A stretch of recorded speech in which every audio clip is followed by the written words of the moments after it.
Assalamualaikum warahmatullahi wabarakatuh. Bismillah, alhamdulillah, wassalatu wassalamu ala rasulillah Sayyidina wa maulana Muhammad ibni Abdillah wa ala alihi wa sahbihi wa mawalah.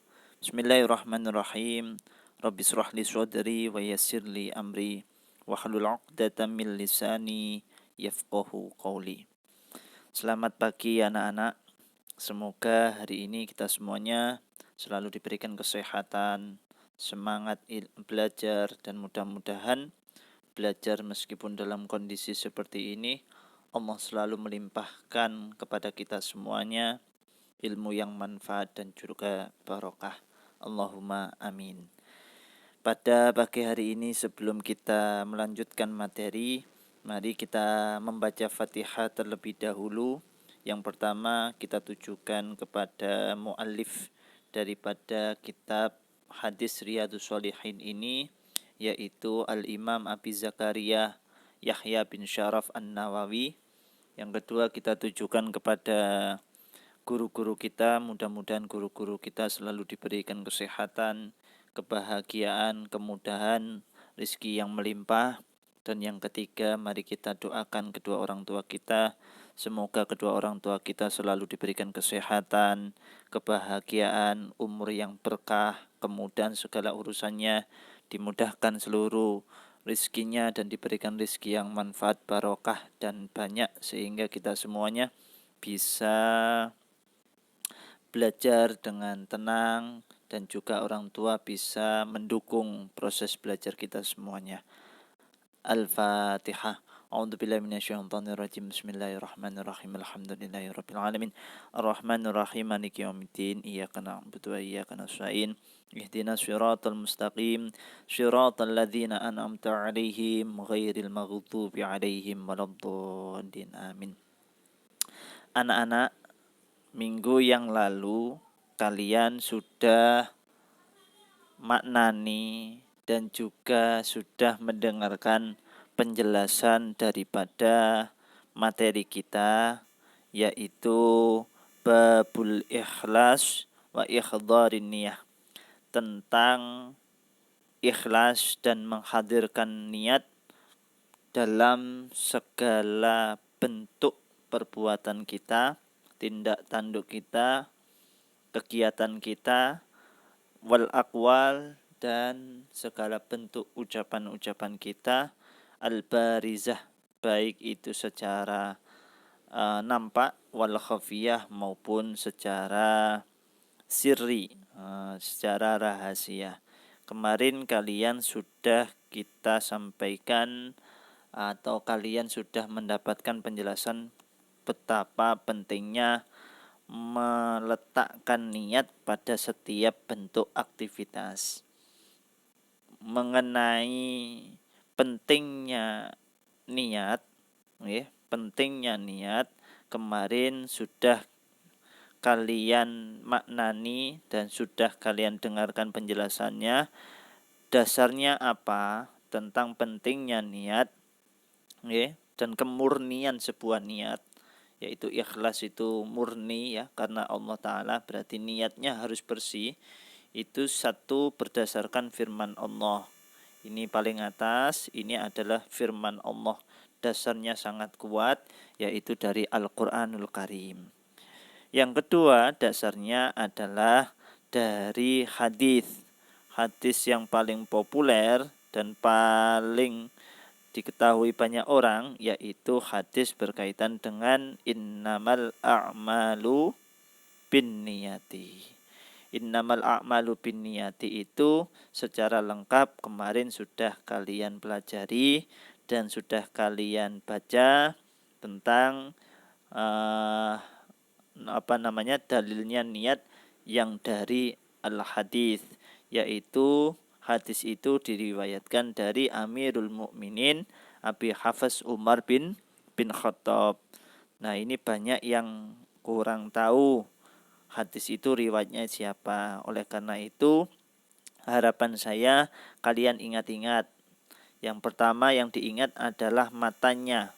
Matanya itu ini mulai innamal a'malu binniyati wa innama likulli imri'in dan seterusnya sampai ini. Ini hendaknya kalian hafalkan. Biar kalian itu hafalnya tidak hanya innamal a'malu binniyati saja, tapi kelanjutannya yang komplit kayak gimana hadis itu. Nah, itu ya, itu namanya matan. Jadi kalian syukur-syukur kalian hafalkan. Kemudian kalau ditanya itu dari siapa, kan gitu ya. Kalian jawab ini dari Umar bin Khattab. Umar bin Khattab.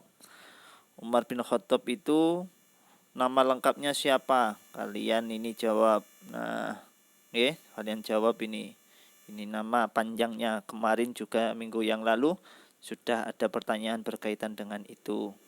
Kemudian di sini juga dalam hadis itu juga kalian disuguhkan, dikasih keterangan, ditunjukkan tentang nama daripada Imam Bukhari dan Imam Muslim di bagian terakhir ini ya. Ini di bagian terakhir. Itu ada nama asli daripada siapa? Imam Bukhari dan Imam Muslim. Karena yang familiar, yang paling dikenal banyak orang adalah Imam Bukhari dan Imam Muslim. Jadi kalian juga harus ingat ya siapa nama lengkap daripada Imam Bukhari dan juga Imam Muslim. Itu yang minggu yang lalu. Kemudian di minggu yang lalu pula kalian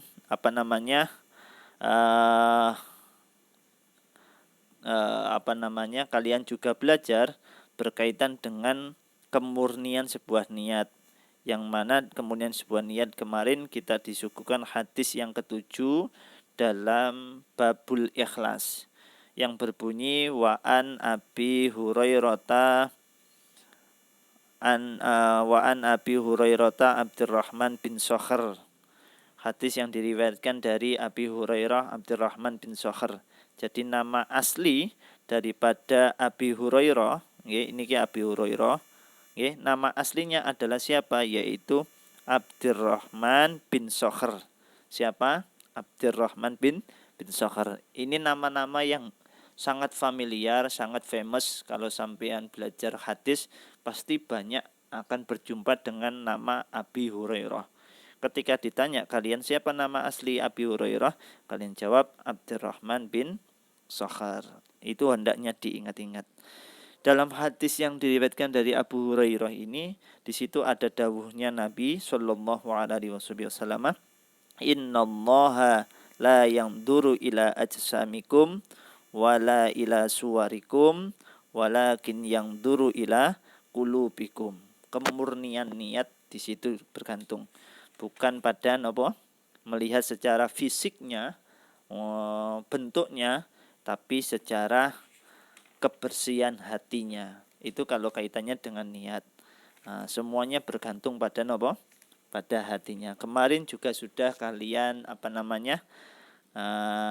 pelajari kan ngoten nggih. Kalau saya ulangi lagi, kita maknani sedikit saja untuk mengingat kembali. Bismillahirrahmanirrahim. Wa an Abi Hurairah radhiyallahu taala anhu. Wa an Abi Hurairah lan hadis dan riwayatake dan ceritakake saking sahabat Abi Hurairah rupane Abdurrahman bin Sakhr radhiyallahu taala anhu. Allahumma amin. Qala wisdawu sinten Abi Hurairah. Qala wisdawu sapa Rasulullah sallallahu alaihi wasallam, innallaha sak temene Gusti Allah iku layang duru ora ningali sinten Allah ila ajsamikum maring pira-pira jisim sira kabeh, wala ila suwarikum lan ora maring pira-pira rupa sira kabeh, walakin yang durulan tetapi ningali sinten Allah ila qulubikum maring pira-pira ati sira kabeh.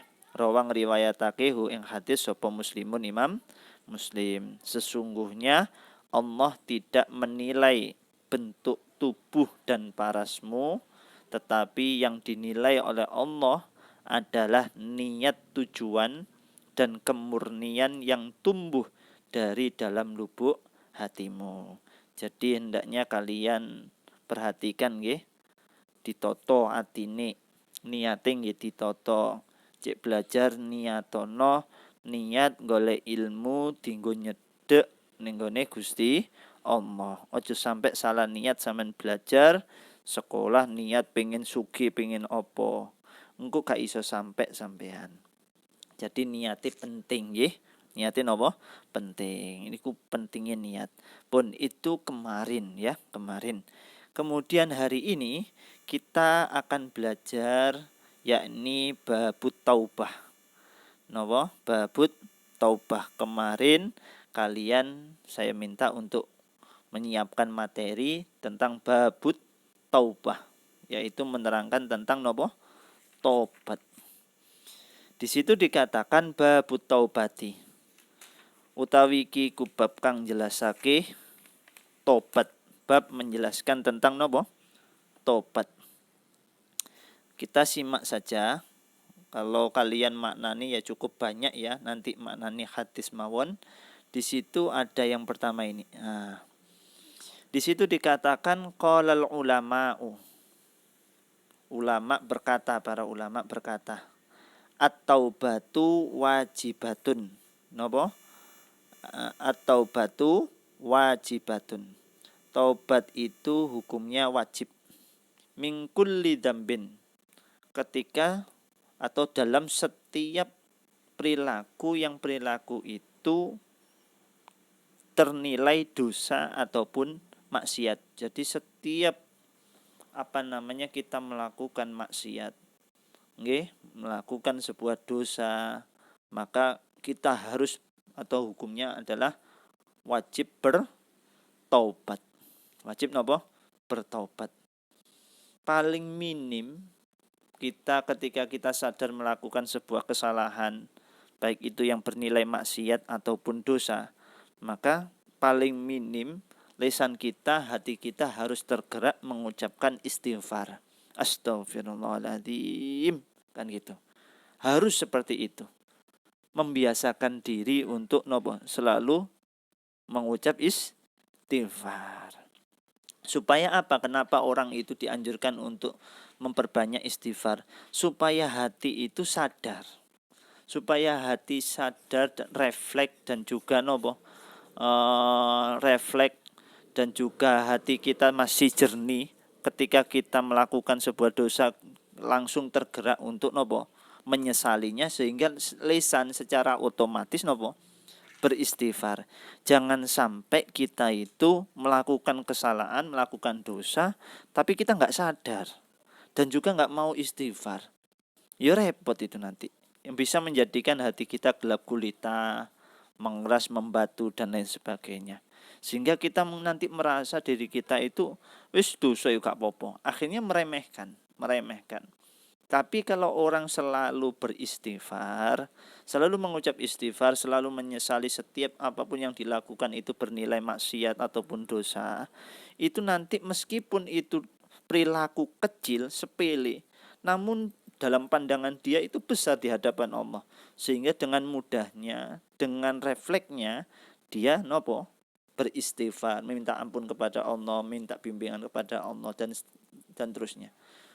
Nah, itulah yang yang ditimbulkan dari orang yang terbiasa istighfar, menyadarkan dirinya tentang nopo? Perilaku maksiat atau perilaku dosa, sehingga nanti akan terbawa ketika dia terus-menerus seperti itu, nanti akhirnya dia akan apa? Secara otomatis pelan-pelan meninggalkan perilaku maksiat, perilaku dosa, sehingga dia akan terus berhati-hati dalam setiap tindakan, ucapan dan lain sebagainya, yang mana itu nanti berakibat nopo? Dosa atau maksiat. Itulah mengapa. Kemudian di situ dikatakan fa in kanat al maksiyatu bainal abdi wa bainallah, fa in kanat nggih, fa in kanat al maksiyatu bainal abdi wallah nggih wa bainallahi ta'ala la tata'allaqu bi haqqi adamiyin. Jika maksiat itu hubungannya antara seorang hamba dan antara hamba itu dengan Allah, yang mana hubungan itu enggak ada sangkut pautnya dengan apa? Dengan sesama manusia. Jadi dosa yang dia lakukan seorang hamba itu antara dirinya dengan Allah, kan gitu. La tata'allaku bihaqqi adamiyin, kan gitu. Seperti contoh sholat. Sholat itu kan antara hamba dengan Allah. Kemudian sampean lali gak sholat atau sengaja gak sholat, kan gitu ya. Falaha salah satu syurutin. Maka cara ini bertaubat antara dirinya dengan Allah itu ada 3 syarat yang harus dipenuhi. Apa saja? Yang pertama, ahadua ayyukli'a anil maksiyah. Nopo? Berhenti dari maksiat. Berhenti dari maksiat. Hendaknya berhenti dari maksiat. Yang kedua, watani ayyandama ala fi'liha. Getun, duwe rosok getun, menyesal terhadap perbuatan yang dia lakukan, maksiat yang dia lakukan. Jadi duwe sifat nyesel, duwe sifat getun, nggih, muncul rasa getun nyesel ning gone ati atas perbuatan maksiat yang dia lakukan. Contoh sampean ketika meninggalkan sholat, awake dhewe getun. Harus memunculkan rasa getun, ya Allah, kayak nopo kula mboten sholat, ya Allah ngapunten, ya Allah njaluk sepuro terus ning gone Gusti Allah. Itu ayyanda ma'ala fi'liha. Yang ketiga, syarat ketiga, kalau itu kaitannya dosa itu atau perilaku maksiat itu antara seorang hamba dengan Allah, yang ketiga apa? Ayyazima alla ya'uda ilaiha abadan. Apa? Punya apa? Prinsip, punya keteguhan hati, punya azam, okay? Semangat selamanya tidak akan mengulangi perbuatan maksiat itu. Jadi harus mancep ning gone atine nopo? Duwe prinsip aku gak ngulangi maneh. Nah, tidak mengulang maksiat itulah lagi. Jadi itu syarat tobat, yang mana tobat itu antara seorang hamba dengan sinten? Allah. Kemudian yang kedua, di sini dikatakan wa in kanat al maksiyatu tata'allaku bi adamiyin. Jika maksiat itu nggih ada sangkut pautnya dengan apa? Dengan sesama manusia. Contoh ngeplaki arek, ngomongi elek ning gone wong, nggih, ataupun perilaku yang ekstrim, mateni wong, atau apalah, kan gitu ya. Yang mana itu ada kaitannya dengan antar sesama. Maka syaratnya lebih banyak.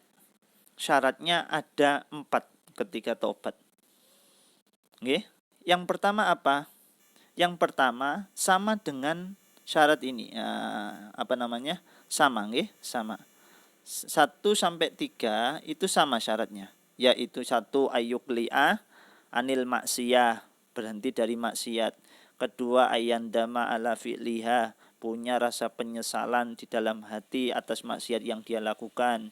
Kemudian yang ketiga, punya azam, keteguhan hati, punya prinsip, punya tekad untuk tidak mengulanginya lagi. Itu juga harus dilakukan ditambah 1. Nggih, ditambah 1. Apa? Yaitu ayyabaro abi haqqi sahibi. Fa in kanat malan aw nahwaha raddahu ilaihi. Nggih, raddahu napa? Ilaihi. Jadi di sini dikatakan ini. Ini penting ya. Di sini ada. Sampeyan buka dalam kitabnya nggih. Ayyabru abi haqqi sahibihi, yaitu menyelesaikan masalah yang dipersengketakan dengan pemiliknya. Jadi kalau sampean punya salah ning gone dulur, ning gone adik, ning gone wong tuwa, ning gone kanca, ning gone tangga, ning gone wong liya, sampean harus menyelesaikan itu dulu. Kalau punya salah ya langsung minta maaf. Minta napa? Minta maaf. Fa in kanat malan aw nahwaha, jika itu berupa harta atau barang, raddahu ilaihi, hendaklah dikembalikan atau diganti atau diperbaiki. Jadi harus mengganti. Ini. Nggih. Wa in kanat hadda qadfin wa nahwahu makkanahu minhu aw talaba afwahu. Dan jika menyangkut harga diri, menghina, menyakiti hati, mengolok-ngolok, jelek-jelekkan dan sebagainya, terus kemudian menganiaya fisik dan lain sebagainya, nonyo, jotos dan lain sebagainya, banyak hal, maka hendaknya memohon kehalalan atau memohon maaf kepada orangnya. Jadi harus ngomong dulu, itu baru tobatnya diterima. Jadi tidak cukup atau belum dikatakan cukup, cek nyesel tok, kemudian nangis tok, kemudian gak mengulangi lagi tok dan lain sebagainya. Belum cukup kalau itu kaitannya dengan nopo, dengan sesama manusia. Tapi harus ngomong langsung ning gone wong sing disakiti wau. Kalau kaitannya dia menyakiti secara lisan, ya jaluk nopo? Jaluk sepuro. Kalau itu mengambil milik orang lain, yo harus diganti. Kalau nggak diganti, nyuwun kehalalane. Itu yang dilakukan seperti tokoh-tokoh terdahulu, ulama-ulama dahulu seperti itu kan gitu ya. Memohon maaf. Jadi sebisa mungkin harus mengutarakan. Contoh kalau ibadah bulan Syawal ya, bulan Syawal atau apa namanya? Hari raya Idul Fitri yo sampeyan cek njaluk sepuro wong tua yo sampai lah. Salaman lungguh sing tepak kan gitu ya, lungguh sing tepak njaluk sepuro, mulai ucapane sampean, prilakune sampean sing nyakiti hatine wong tua njaluk sepuro ambek sampai nangis ya ora apa-apa kan gitu ya.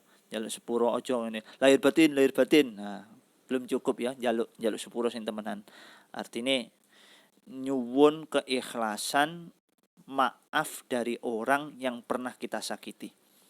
Baru taubat kita diterima Allah. Nah, paham nggih?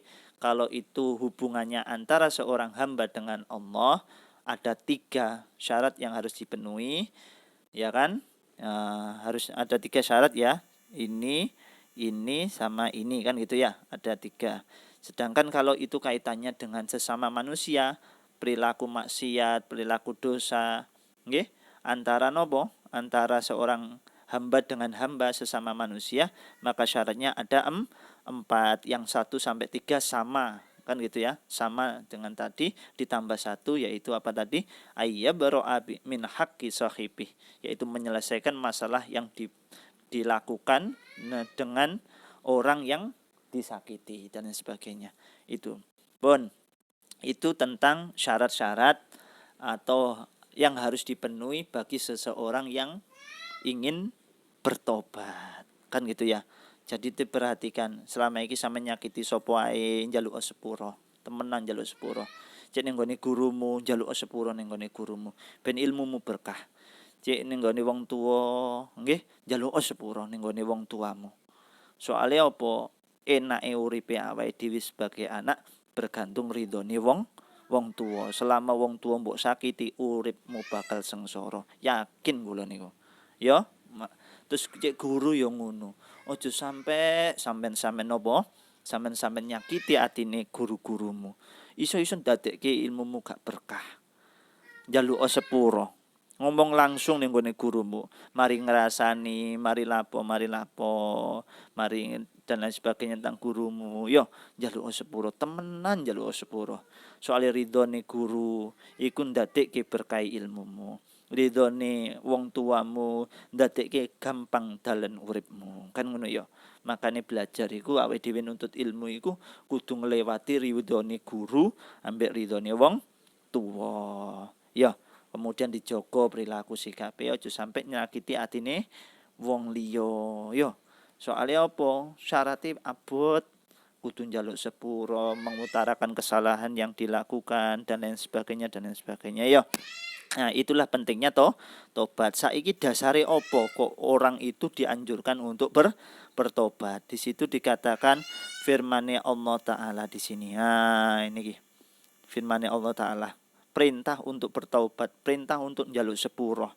Sing siji dalile tutuk Al-Qur'an. Di situ dikatakan dalil tutuk Al-Qur'an, wa tubu ilallahi jami'an ayyuhal mu'minuna la'allakum tuflihun. Surat An-Nur ayat 31. Yang artinya bertaubatlah kepada Allah hai orang-orang mukmin supaya kamu menang. Kemudian firman Allah yang kedua, istaghfiru rabbakum tsumma tubu ilaih. Mohon ampunlah kepada Tuhanmu, kemudian bertobatlah kepadanya. Kemudian ayat yang ketiga, surat ketiga At-Tahrim, yaitu ya ayyuhalladzina amanu tubu ilallahi taubatan nasuha. Itu firman-Nya Allah, dalil tentang anjuran untuk bertobat. Sekarang yang kita bahas adalah hadisnya. Hadisnya ya. Di dalam hadis itu di sini yang pertama, di situ dari An Abi Hurairah. Hadis yang kita bahas yaitu hadis yang pertama. Sampeyan tulis nggih, wa an Abi Hurairah qala sami'tu Rasulullah sallallahu alaihi wasallam yaqul wallah inni la astaghfirullah wa atubu ilaihi fil yaumi aktsara min 70 marrah. Ini hadis yang penting tentang pentingnya napa? Tobat.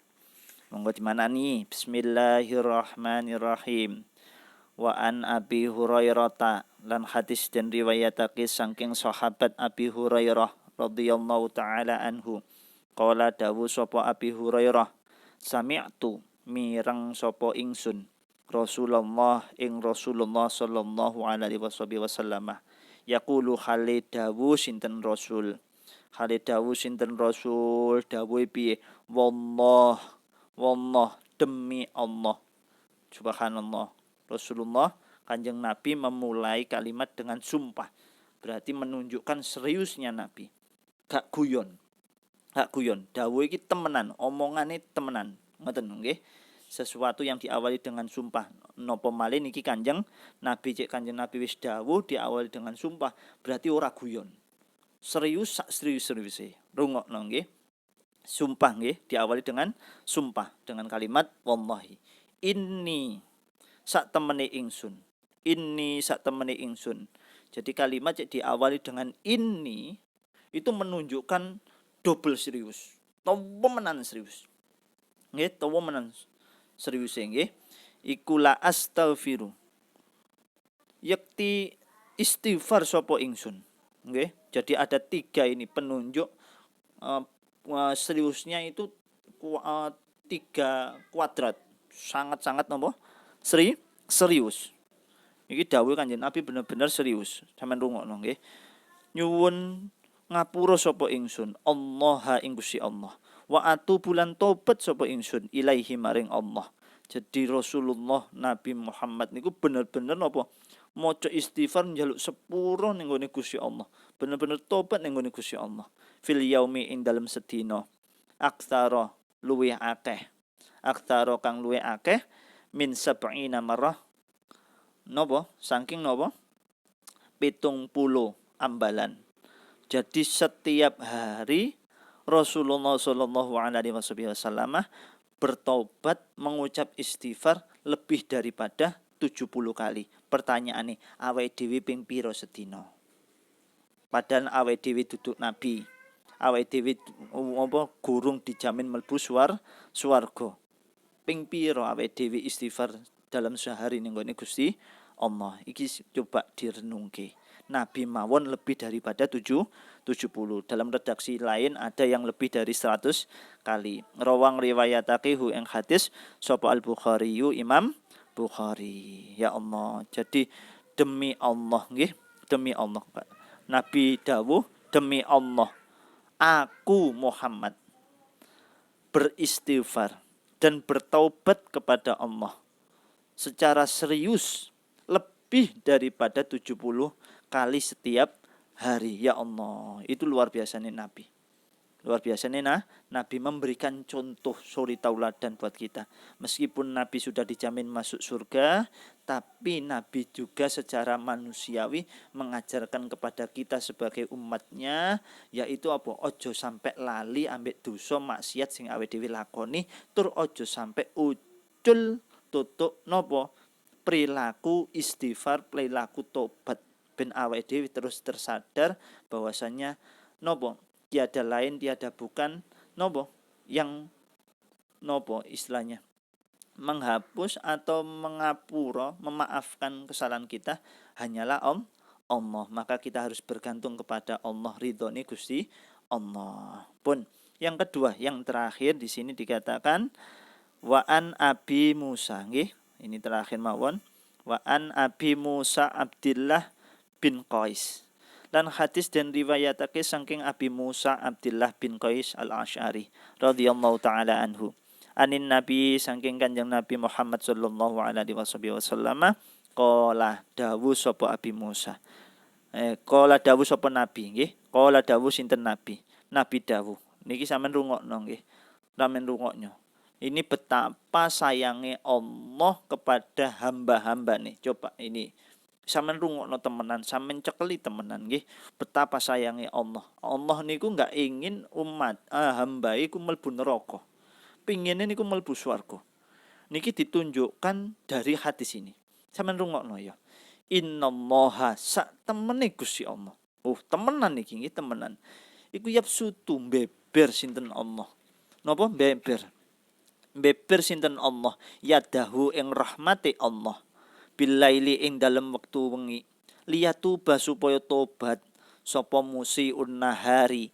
Wong kang agawe ala ana ing dalem wektu rina. Jadi Gusti Allah niku membuka pintu tobat selebar-lebarnya. Nggih. Membuka pintu tobat selebar-lebarnya. Pengampunan Allah dibuka selebar-lebarnya di waktu malam. Untuk siapa? Untuk mereka-mereka yang melakukan maksiat di siang hari. Coba. Masya Allah. Wa yabsutulan beber sinten Allah yadahu ing rahmati Allah bin nahari ing dalam waktu rino. Liyatuba supaya tobat sapa sinten sapa musiul laili wong kang agawe ala ing dalem wektu wengi hatta tatluah sehingga muncul apa asyamsu srengenge min maghribiha saking arah kulone syams saking arah kulone syams rawang riwayatake hu ing hadis sapa muslimun Imam Muslim, Masya Allah. Gusti Allah beber pintu ngapurane, menebar maghfirai sepanjang malam untuk orang-orang yang di siang harinya, di pagi harinya, di sore harinya melakukan maksiat kepada Allah. Dibuka, dinteni tobatnya sepanjang malam oleh Allah. Di siang hari pun wayab sutu yadahu binari, di sepanjang pagi, sore, siang ini Masya Allah, Allah pun masih menunggu. Sepanjang waktu siang hari ini Allah masih menunggu. Menunggu apa? Tobatnya orang-orang yang melakukan maksiat di malam hari. Sampai kapan pintu maghfirah Allah dibuka seperti itu? Hatta tatlu asyamsu min maghribiyah. Sampai matahari muncul besok dari arah kulon. Berarti sampai dino kiamat. Masya Allah. Rungokno nggih. Masya Allah. Luar biasa. Pun niku mawon materi kita untuk hari ini. Insya Allah besok kita lanjutkan lagi. Mudah-mudahan ada manfaatnya. Nggih. Ya Allah. Assalamualaikum warahmatullahi wabarakatuh.